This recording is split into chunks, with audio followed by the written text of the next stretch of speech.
He himself does not know how, for the earth yields crops by itself. First the blade, then the head, after that the full grain in the head. But when the grain ripens, immediately he puts in the sickle, because the harvest is come.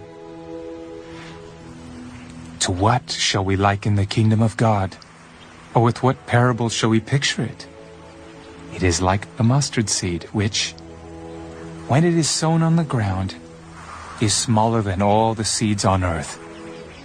But when it is sown, it grows up and becomes greater than all herbs and shoots out large branches, so that the birds of the air may nest under its shade.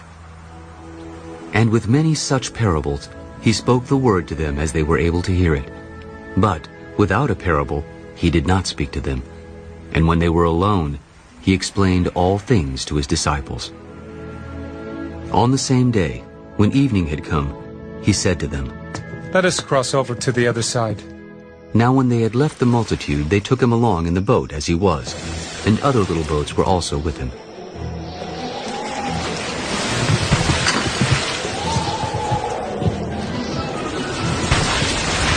And a great windstorm arose, and the waves beat into the boat so that it was already filling. But he was in the stern, asleep on a pillow, and they awoke him. "Teacher, do you not care that we are perishing?"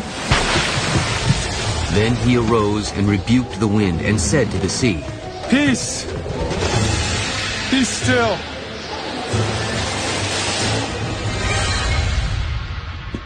And the wind ceased, and there was a great calm. "Why are you so fearful? How is it that you have no faith?" And they feared exceedingly, and said to one another, "Who can this be, that even the wind and the sea obey him?"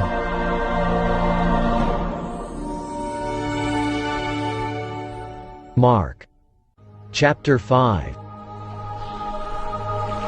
Then they came to the other side of the sea, to the country of the Gadarenes.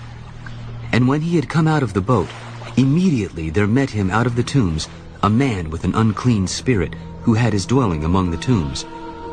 And no one could bind him, not even with chains, because he had often been bound with shackles and chains, and the chains had been pulled apart by him, and the shackles broken in pieces.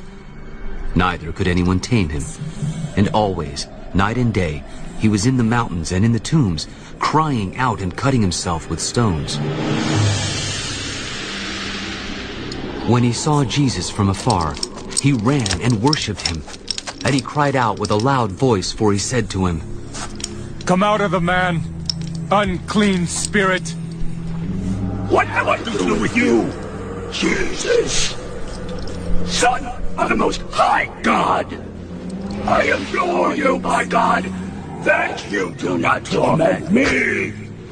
"What is your name?" "My name is Legion, for we are many." Also he begged him earnestly that he would not send them out of the country. Now a large herd of swine was feeding there near the mountains, so all the demons begged him, "Send us to the swine, that we may enter them." And at once Jesus gave them permission. Then the unclean spirits went out and entered the swine. There were about 2,000. And the herd ran violently down the steep place into the sea, and drowned in the sea. So those who fed